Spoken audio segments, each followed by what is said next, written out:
Well, I'm here in Maryland. I don't know if you know. This is so funny that I'm on a podcast because I always ask people to come on my podcast, and this is the first time I'm actually on somebody else's podcast. No, So this is exciting. yeah, I'm glad to have you on. So today we have Lucy Cerezo, right? Is that right? Pronounced right? Cerezo, yeah, Cerezo, yep. yeah. And I came across your story. Um, I always I always find it like fascinating how like I come across people and I always see like maybe there's a purpose behind it, right? And so I'm curious, right? And so over the last maybe 6 months, I've really been on this journey of like mindset and like understanding that whole thing behind that. I would like for you to share. I mean, I read some of your story. I did some research on you, and you have a fascinating story. Like I give you a lot of credit. You're a very strong woman, and I want you to share some of your story, and then we'll kind of go into like some questions that I have on that. Yeah. So I am a childhood rape survivor. And I came from poverty. My parents were immigrants from Laos. They escaped genocide, and the U.S. basically saved my family from genocide, which you can imagine how that feels. Yeah. I was born here, born and raised in Maryland. I have an older brother, and I didn't know I was raped until I went to middle school, and we were learning about the birds and bees in health class. And I asked my teacher at the time, can you get pregnant if you had sex a couple years ago? Mm-hmm. Now, I was living with my grandma at the time, and because my parents lost their job, and so we had to move up to New York.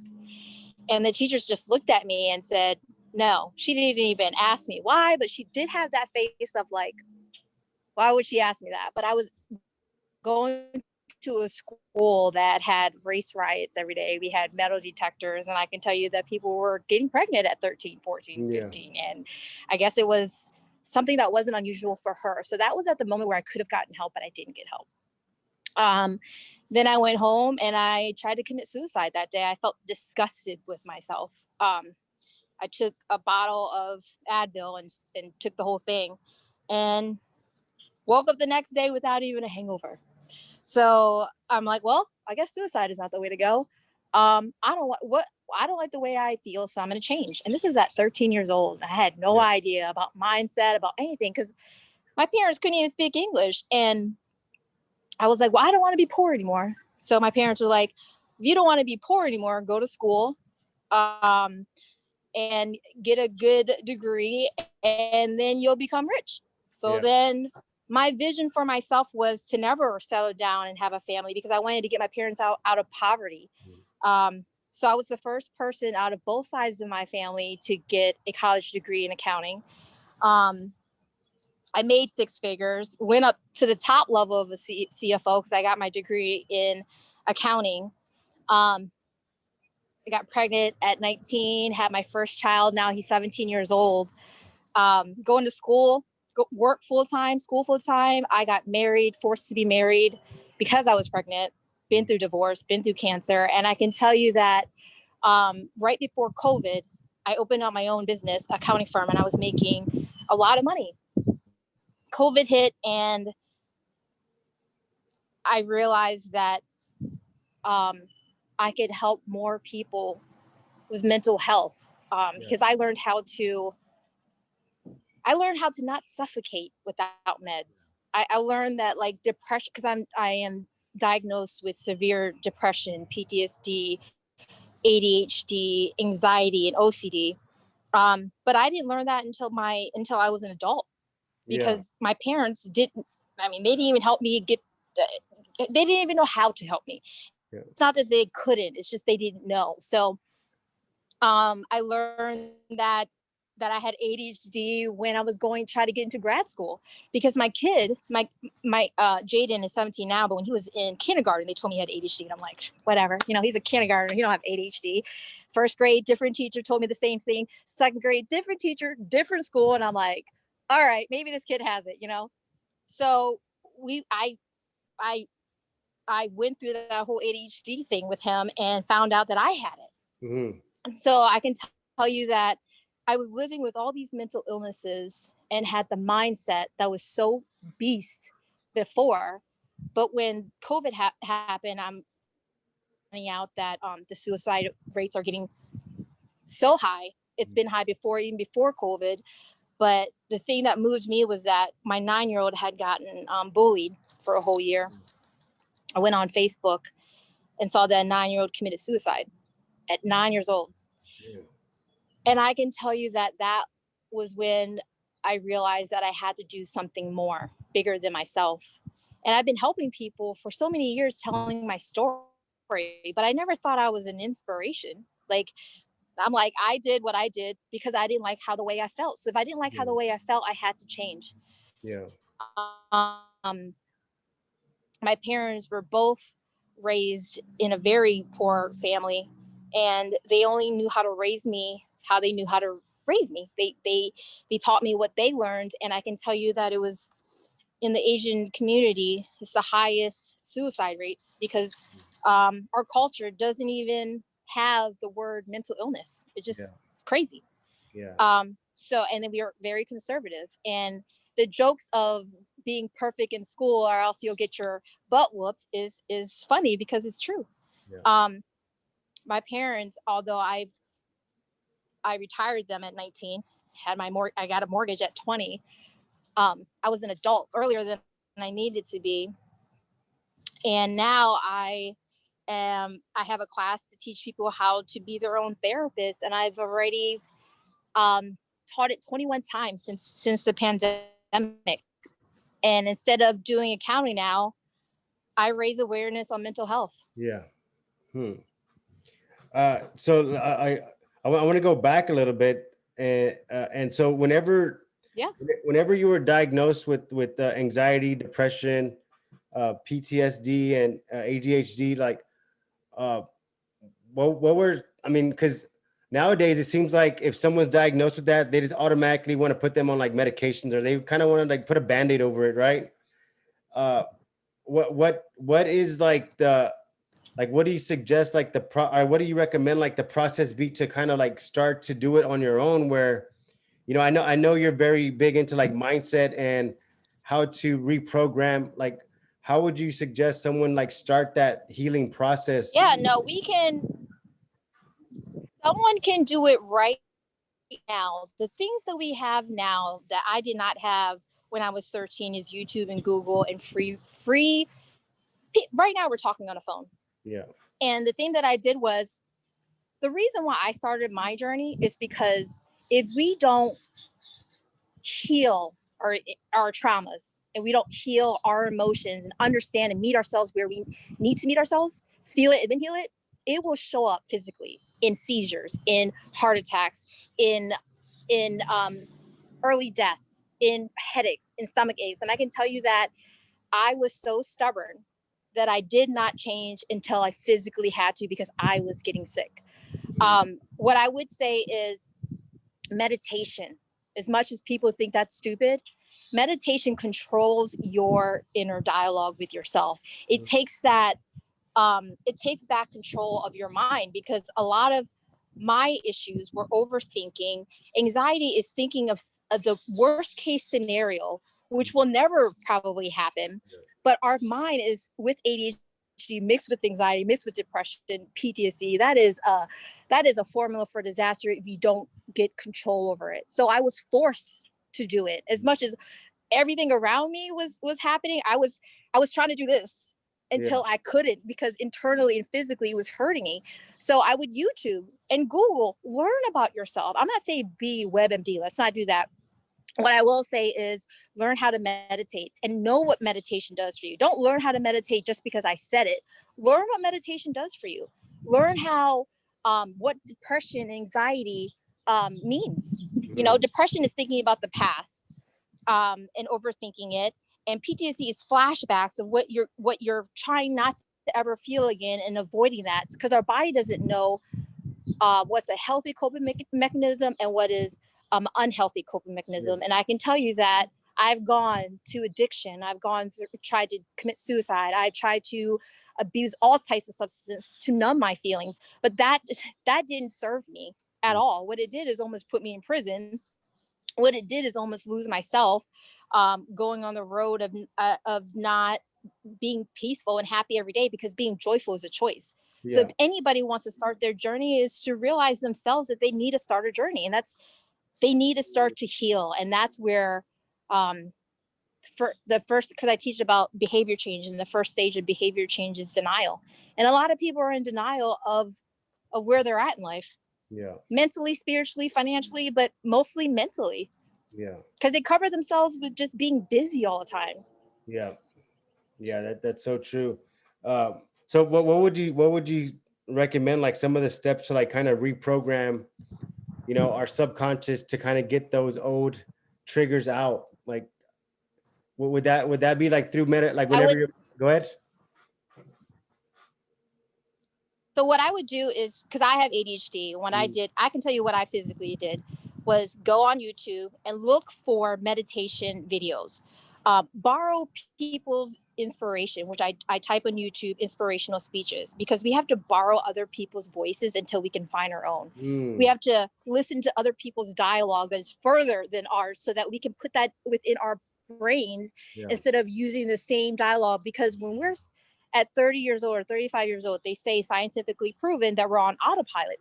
So everything that we're thinking of are all past emotions and all past Yeah. feelings. So now you have to unlearn the things that you have learned all your life, um, and reteach yourself. And I think the most questions that I've gotten in trying to start the healing process is, how do I change when I've been like this for so long? And knowing the fact that you can change no matter how long it's been, the ability to understand that you can change your mind, you can change how you feel at this very moment. The power of our mind is, people can go negative so fast with depression, anxiety. Mhm. But if we can go that far left, we can go that far right. It's the balance of those two is the power that we hold within ourselves. It's nowhere outside. It's not on a person. It's not on things. It's not on money. But it's an internal dialogue that we have to recognize, that is lies to ourselves. Yeah. So That the that makes first thing is knowing that you need that you have to heal, no and way. being okay with it, because I can tell you that society doesn't make it any easier for us to want to heal, because they can't see it, so they can't validate it, so they don't think it's real. But if they go look at the suicidal rates right now Mhm. and tell me that it's not a problem, Yeah. then they're lying to themselves. Because I can tell you the reason why I got on TikTok and on social media is because the age group between 9 to 34 years old is the highest. Um, the death rate is the highest in suicides. Mm. It's suicide, and Yeah. it's us fighting within ourselves. Yeah. Yeah. So Yeah. that's the first thing, is coming into realization that we need help. And the only person that gets in our way for our own growth and our own healing is ourselves, because it's Mm. fear. Yeah, that's so true. It's fear of failure, That, fear of the unknown. And it's like, I always I go on a walk now, and I'm in a new neighborhood. And I was so afraid for a while, because I'm like, I've never been down that neighborhood. What if I get lost? And the way you do it is go towards things that are unknown. Because when I went around the neighborhood, I find that it's not scary. yeah. So you have to literally trick your mind Mm. and pushing yourself further and realizing it's not that scary. Because on the other side of fear, you hear it all the time on inspirational speeches, you hear it all the time. On the other side of fear is growth. Yeah. And if you don't go through it, you're just hiding underneath it. Yeah. Fear would definitely hold you back. You speak a lot too, like about like finding what does it mean to live for yourself? Like, what is your definition of that when you say you gotta you gotta live for yourself? What is your definition of that? For a long time, I was a people pleaser, and that's part of the trauma, right? It's not wanting to fail others. And I can only speak for myself in the Asian culture and my culture, that I was trying to make every single person happy: my parents, my kids, my husband at the time when I was married, all my friends, my boss at the time. And I bared the burden, and I had everything the house, the car. My kids were going to $20,000 tuition private school. And I felt so dead inside. I felt like I was a prison in my own body. I was fearful of losing things and thinking that a house, a car, and all this money was going to save me for myself. Mm-hmm. Living for myself is realizing that if I'm not happy, I can't help anyone else, including my kids. So living for myself is finding what makes me happy, because I can tell you that when I was married, I was a chameleon. I basically did things that made other people happy. I was like, I can change so that they feel comfortable, but never ever thought about myself. Yeah. You can do that for a long time, but you can't do that forever. It's not sustainable. So for me now is understanding who I am. Being self-aware of yourself is so important. I've never found that. I didn't even know that I like using a dishwasher, because I never used a dishwasher when I was for 13 years in my marriage. Yeah. They use it for a drying rack. I mean, it's as simple as that. But when I lived by myself after my divorce, I'm like, I really like using the dishwasher, because you lose yourself. Yeah. And that's what it is the most powerful thing to understand, where people don't understand, is that when you're happy, everything else will lay. Your relationship, the people that you surround yourself with, it'll just lay. Yeah. But if you lie to yourself and you're not authentic, that energy pours out of your pores, even if you tried to hide it. You can't hide it. Let me ask you this. And now I'm in the most healthiest relationship I've ever been in. Let me ask you this, and if you don't want to go too far into this, we don't have to, but like, we can go into everything. I'm very like whenever, no holding back. This is part of my life. Whenever you were married, how did y'all try to like make things like, was he not on board of you trying to find yourself, or how? I can tell you that we were two broken people thrown into adulthood way too fast. That's what you're saying. Yeah. I realized that now after my healing journey, and we were both angry and never healed our trauma, and we took it out on each other, because hurt people. I can tell you that I can look back and I did everything I possibly could to try to save the marriage. Went to counseling, got on meds, but I only know what I know, right? Yeah. I didn't know that I had to heal myself. I didn't know about inner child. I didn't know about self-awareness. I didn't know money didn't make me happy. I thought that if I chase all the money, that when I get it, I'll be happy. Yeah. We co-parent well now, but I can tell you that I can look back at our marriage and say that I tried everything I could at the time that the person that I was. Yeah, you tried everything with the information you had at the time.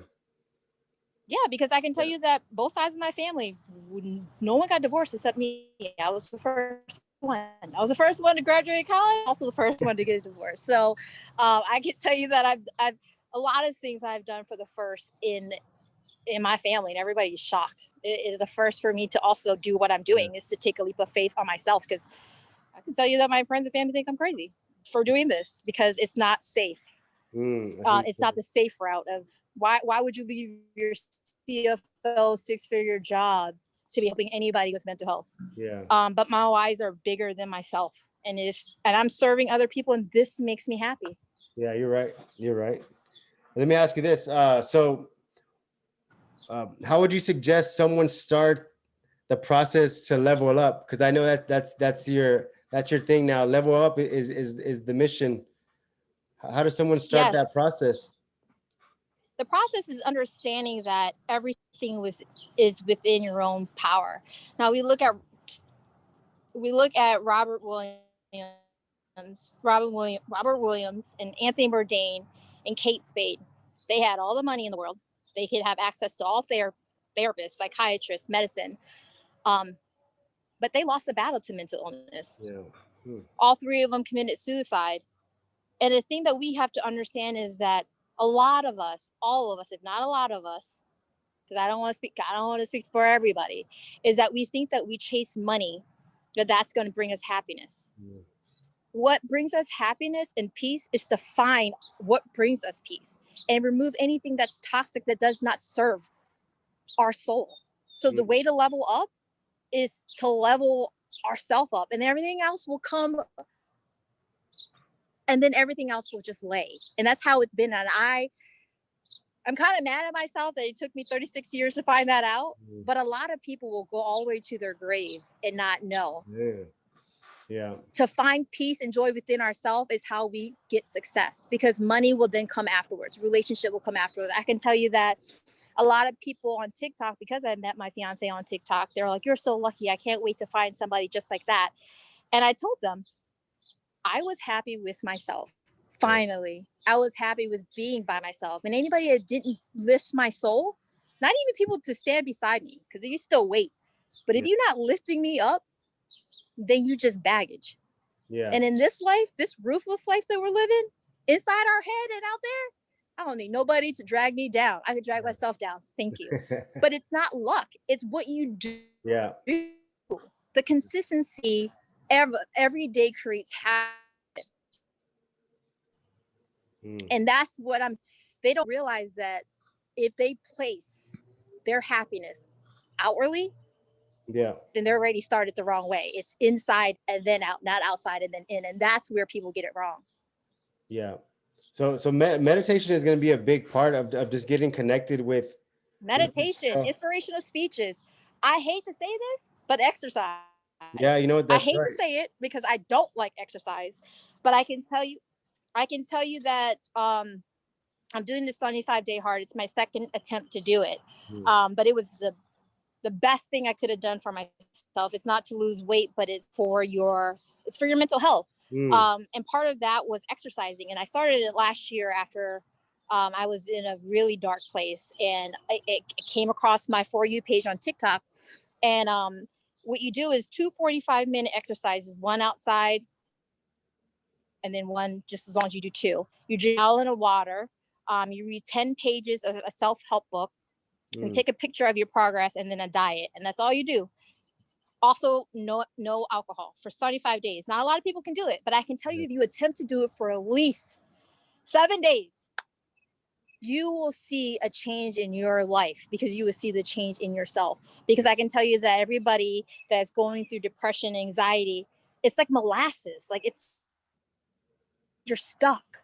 You can't get out of bed, like a whole thing. But when you force yourself to do those things, all those good things for you, you start to then realize what you need to do. Because people, when they create fear in their mind that they can't be better than what they are right now, it debilitates them. It stops them in their tracks. They don't do anything. But if you tell people how to do it, that first step is meditation. That first step is realizing you need healing. That first step is borrowing other people's voices. It's whatever first step that works for them. It's the start.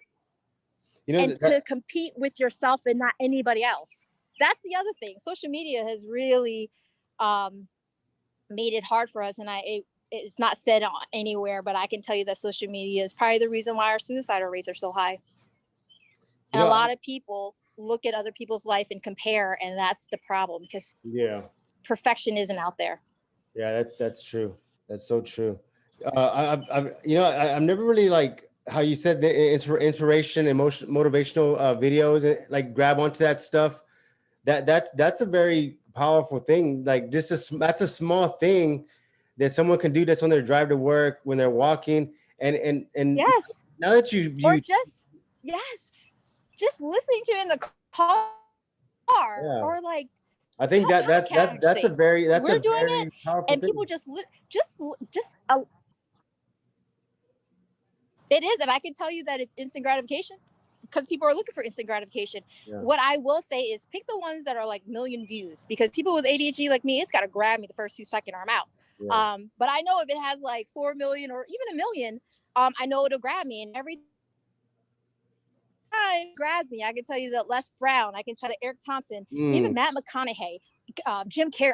I've listened to thousands of motivational speeches by now. Mel Robbins.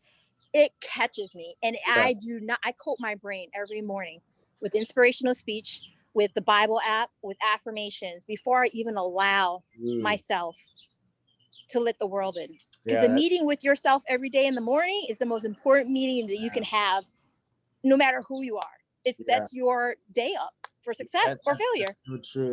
That's so true. And it's almost like our kickstart in the morning, because it's weird Yes. because just a little bit of inspiration or a little bit of sermon, like it just grounds you for the day, and then like you're like, oh shit, like I feel better already, like, and so it kind of like gets the momentum going, and then once the momentum going, you're It's like, like, oh, I forgot I'm a beast. And that's all we need, man. That's all we need. Because I can tell you that our mind resets every night. Yeah. So we wake up in the morning and we don't. You can have a great day yesterday. We can have a great month. But when you wake up, like 51st States, I don't know if you've seen that movie. It's like wash. It's like reset. So you never know what you're going to feel. So before you even allow life to happen and anybody to come into your mind, you code it with positive things and truth in yourself, so that you start up here high, so that when anybody tries to bring you down, even yourself, it's hard to bring you down. But if you start at the bottom, how easy is it that you literally stay down? You know what? It's very easy if you start at the bottom, but if you start at the top, that's kind of hard. Yeah, that's so true. And I've caught myself sometimes, like I'll get up and I'll kind of like track my day and kind of see how I did. And I've noticed like the days that I've got caught on my phone in the morning, like on Facebook or Instagram, like those are not my best days. And I'm like, oh shit, that's what it is. I like, can tell you, don't do that. I can tell you that I touch phone until I cope my mind. And that's just me, because I have severe negative talking. I have severe imposter syndrome. I know that. Self-aware, I know that's going to happen. So if I know that's going to happen, I protect myself with armor, because I've been out here trying to fight this mental illness with some butter knife. And now I have a whole castle, some everything that I need, the Navy SEAL, everything, because I know that's what I need to do every day.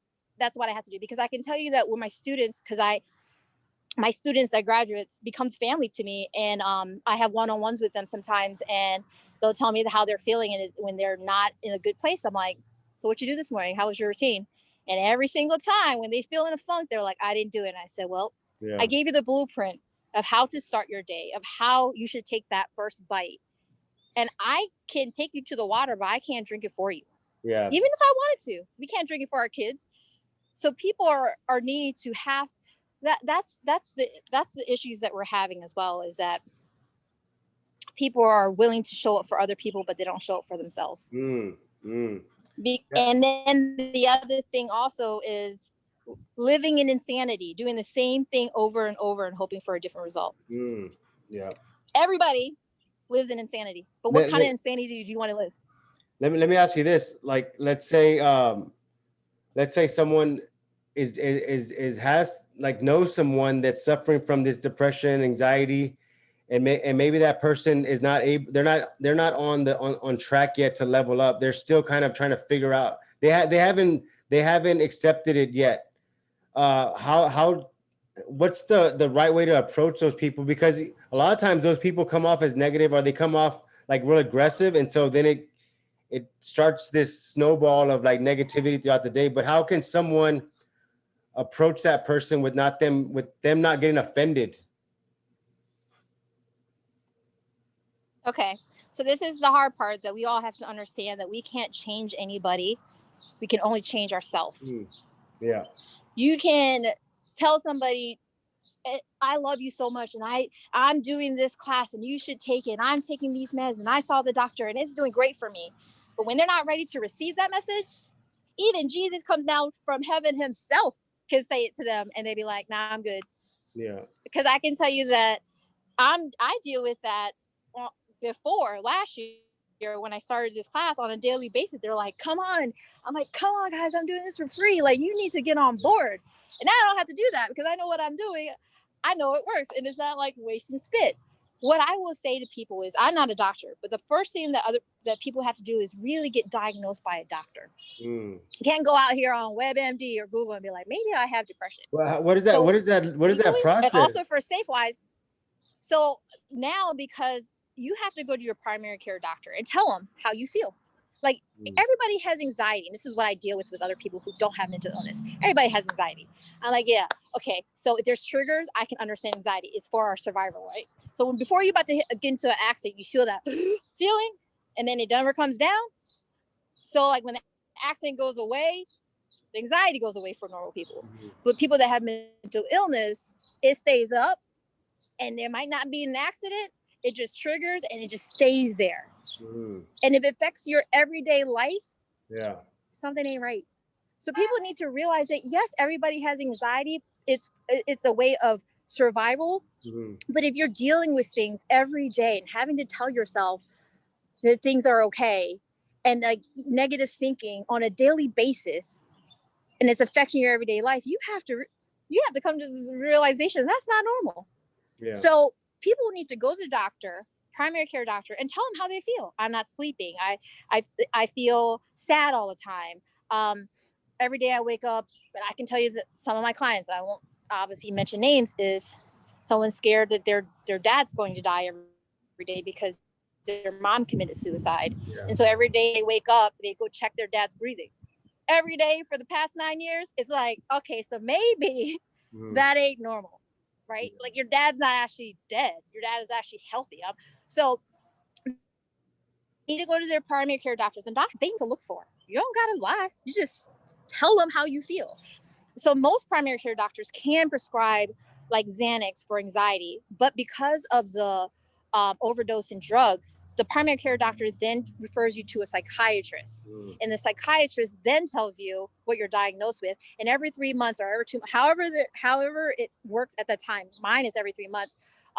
They ask you how you're doing, and they monitor your meds so that people are getting diagnosed. The right people are getting diagnosed, and they're using the right medicine. So that's how they're doing it now. Before the overdose that we're having right now, I could have gotten my drugs from my primary care doctor, and they gave me whatever. But because it was whatever was going on in that field, because of the overdose, now it's being more strict. And people that have illness is not going to be a problem for us, because the suicide rate is it's scary.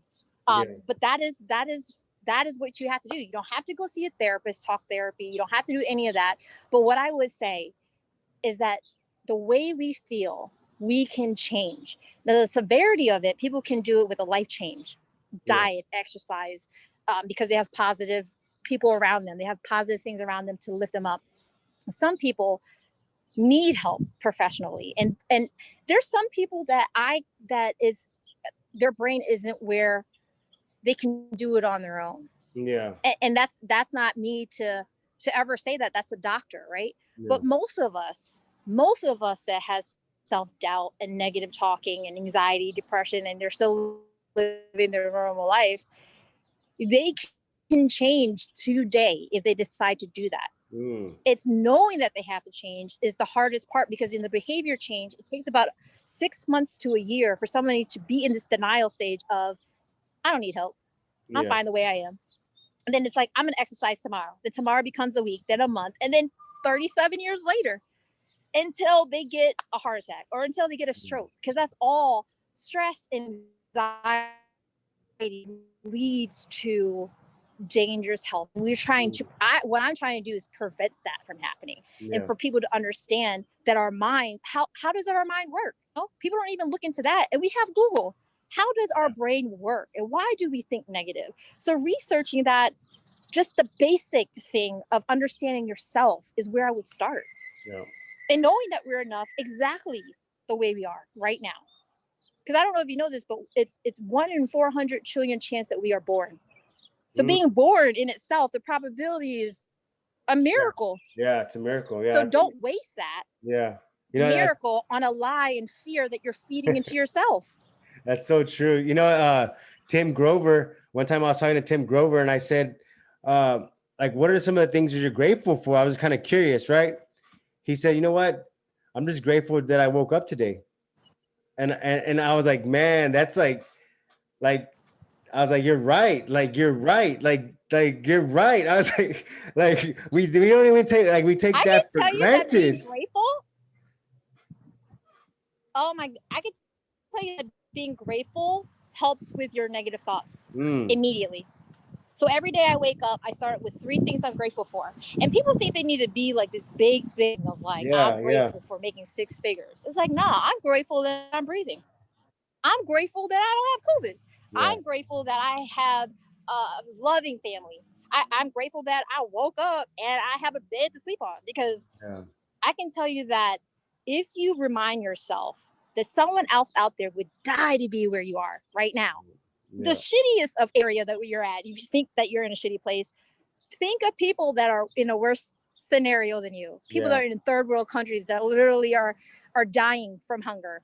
And we're over here upset that we don't have a job. We're over here upset that we're on lockdown. We're over here upset because our girlfriend left us. But you know what? Nothing is an accident, I believe. Everything is on purpose. And I was reading this book and it said something like, and this is part of my affirmations, is saying, I'm not ahead, I'm not behind, I'm exactly where I need to be. Because we need to be at our present moment to really be grateful for what we have. Because everybody wants it. Our happiness is ahead of us, but it's right here. It's right here today. And that's meditation too. It brings you to the present day. Being grateful is an automatic thing that helps you with your negative thinking. It helps me every day. It helps me. I can't say that it can help everybody else, but I can tell you that when you listen to motivational speeches and watch people's success stories, they can tell you the same thing I'm telling you. It is literally a blueprint. So when you look at somebody that has gone further than you, how you get there is to not look at the people. You are the 5 people that you hang out with. That's the other thing. If you hang out with 5 broke people, you're the 6. If you hang out with 5 people that just lives all day, you're the 6. If you hang out with 5 people that don't believe in themselves, you're the 6. Sometimes you got to reset and just be by yourself until the universe gives you the same energy that you're giving to the universe. This law of attraction is real. Our minds don't even know what's real and what's fake. If you listen to Trevor Mohart, he's on Impact Theory. He talks about how like our mind doesn't know what's real or what's fake. And he talks about how this one guy got stuck in a freezer, right? And the lock broke or something. And he wrote on the wall, when your mind is on, like, you have anxiety on stuff, you start writing descriptions of how you feel inside. And he wrote on the wall, like, it's cold, I'm never gonna get out of here, I'm gonna die in here. And the next day they find him and he's dead, and they find out that the thermostat is broken. It's actually not that cold inside. He had everything he needed to live, but he talked himself into death. That is how powerful our mind is. That is how powerful our mind is. So they also say that doctors that understand how powerful our mind is, they actually do not bring patients into surgery if they don't think they're going to make it. Because chances of them not making it is higher now. That's so when people are positive going into surgery, they come out and doctors will do it because scientifically, I'm not saying anything that's new. What's different, but the way I'm saying is that I look like other people. I came from the hood. And I can tell you that I invested $120,000 to go into these seminars and read all these things, got a life coaching, did all these things to make sure that when I'm teaching in my class, that shit is real, because I ain't fucking with people's mental health and think that I can't change your life. I can tell you that it's hard because people got to show up for themselves. That is the hardest part. But understanding that you can change your mindset is powerful within itself. I feel like I'm like the Robin Hood of like mental health, because I'm like, why are they not teaching this shit in school? Why is it not taught in elementary school? So when kids get to like fucking middle and high school, they're not insecure. I don't know, Because right now everybody's just so like social media frenzy and wanting validation from like random ass people, and it's like, yo, you just need it within yourself. But they don't even know that part. So here I am on a platform, and I had no followers. Now I have like 46,000 followers on TikTok. I have close to 10,000 on Instagram. And I started last year during COVID with nothing except knowing my mission, my why is bigger than myself. And that's serving people. It's not serving me anymore. It's making sure that I can help people not suffocate anymore. Because you can go to therapy, but can you go to therapy every day? Do I want to rely on medicine every day of my life? Some people don't even have money to do that. So then what are you supposed to do? Just sit there? Nah, we can't do that. Like, if you want to change, you gotta, the power, our best medicine is with yourselves. Yeah, that's And true. that's what people don't understand. They're like, if I get meds, if I get money, I'll feel happier. I can tell you that I'm happy right now. I'm at peace with myself. I'm 37 years old. I have never been happier in my life. Nice. Because being joyful is Nice, Lucy. Hey, Lucy. it's wild. I was like, Jesus. I'm like, huh? Where can they find what's your website? My website is lucycerezo.com. It's my first and last name.com. It's a level Okay. up course. It's $75. I lowered it for the pandemic. It was initially $350. But I'm charging anything. And my pastor was like, he was telling me the story, and this is the reason why. You know, I came from the CFO world, right? I came from an accounting firm. That was just all money and I mean, dealing with billionaires and millionaires. So the mindset is different. So now I'm serving people, and it's like, he's like, you're like pastoring people. And he's like, this one is actually my childhood friend that teaches this class with me. I built it, but he teaches it with me because I love our connection. And he was like, when I was a young pastor, I would get taken to lunch by this older gentleman every Sunday because I helped him out with his issues. And every Sunday he would pay for the tab. And like 3 or 4 or 5 weeks come and like Dion felt bad. So then that Sunday he was telling the waitress, like, can you give me the tab? And the man says to him, please don't take my blessings away from me. You helped save my life, and this is the way I can pay you back. Yeah. And you're taking away my blessings if you don't allow me to pay for the meal. So now I'm like, okay, I feel better about it. Like, I feel better about this because how can I survive in this? If we didn't need money to survive, to pay for food or to pay for a house or to pay for a car, like I don't even need a Mercedes. I just need, hell, like just pay for my bus trip. Like that's how much I love what I'm doing because I don't need, because I had a 6-figure job and I had a 650 BMW and a beautiful 6-bedroom home on the water. But I can tell you that I would do this for free easily because that's how much you got to love what you do. And if you serve people, everything else will lay. And here comes my podcast. Here comes my course. Here comes everybody that's trying to help me. I can tell you my social media platform. Someone came up to me and was like, I do this and I want to help your account grow, and did it for me for free. Yeah. I didn't ask for it. Like me and you start talking. Where'd that come from? It came from Instagram. Yeah. Right? Like we didn't know each other. I don't even know your last name, but I checked out your Instagram and it went with my mission. And we were talking about the same things. And I'm like, I'm here to help you because you'll help me put the message out there that people can change. And the free thing that you can do is on your phone, start researching on what negative thoughts, why you have it, why our brain works that way, how does it connect with depression.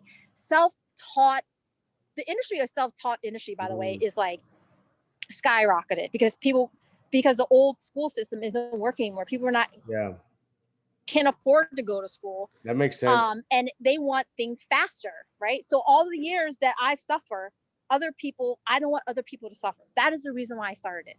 I started selfishly for myself. Then I actually catapulted myself in doing this course because of my children, because I want to teach them. And I'm like, am I going to just teach my kids? And then I see the suicide rates and I'm like, let's go. Like, I just did it. And you just start. How do you start? You just do it. Like, you just got to do it. You can think about it, but if there's no actions behind it, you're just dreaming at that point. Yeah. You got to just go run with it. And then things will start to fall into place.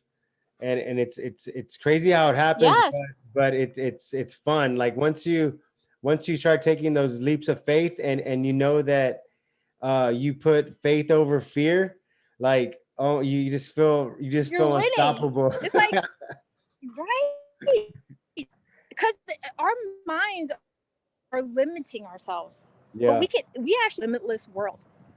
Yeah. If people realize that, but they stop at themselves at fear. And fear is like the death of like dreams, the death of happiness. Yeah. Like it literally debilitates people. I worked with a client that she was an attorney and she was going through a divorce, and her anxiety debilitated her so bad that she had to take leave. Short-term disability paid her. Yeah.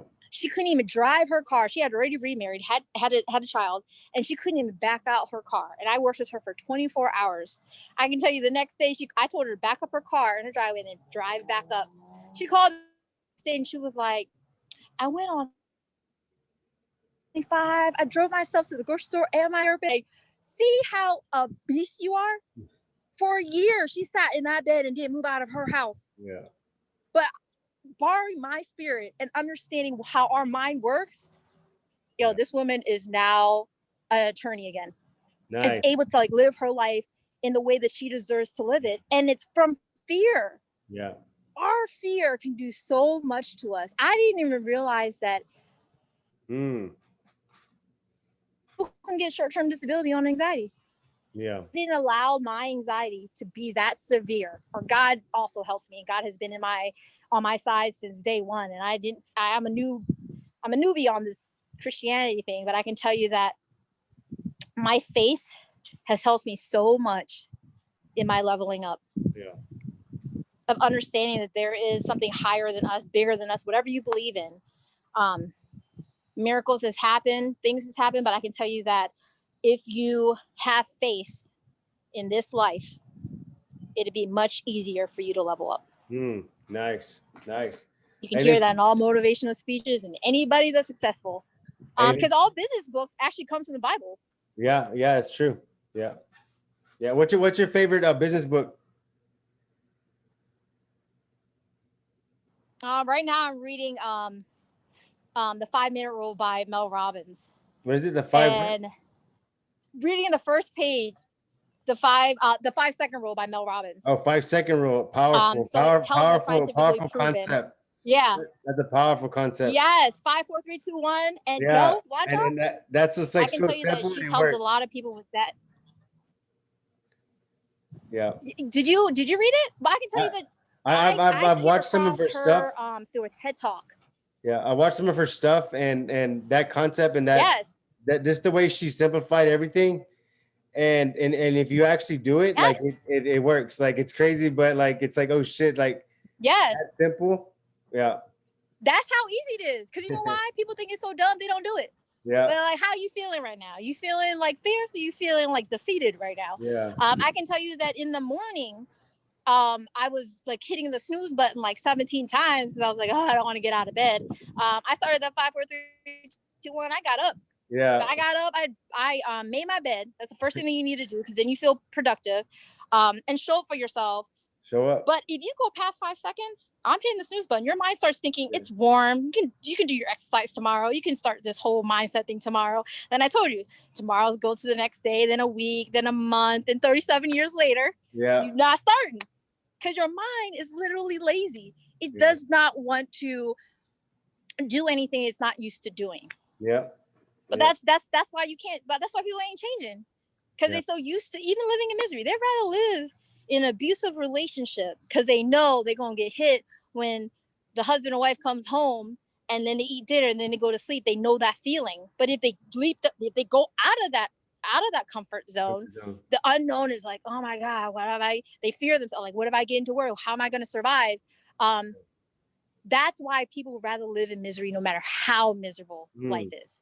That's how bad autopilot and misery. How people are so used to their known feeling that they would rather live in misery. Yeah. That's insane to me. It's like, people are doing it now. Nice. This is the time if you want to do anything, because we're on the same playing field as like the celebrities. Like people think they hold celebrity as gods. We have our own podcast. I don't know where you came from. I came from the hood, and they doing the same thing. They're doing lives on Zoom. Are we not doing that? Are we not showing up for ourselves? Yeah, so if you want to do something and be somebody, this would be the time to do it. Yeah, you're right. You're totally right.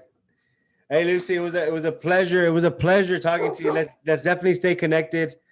Like I said, I'm going to share your Instagram and your website. I'm going to post it on YouTube. Amazing. Thank you for reaching out to me. Nah, for sure. Let's stay connected. And if there's anything I can do to help you out, let's stay connected. And thank you again for your time. We'll see you soon. All right. Thank you. All right, ma'am. Yes. Bye. Awesome.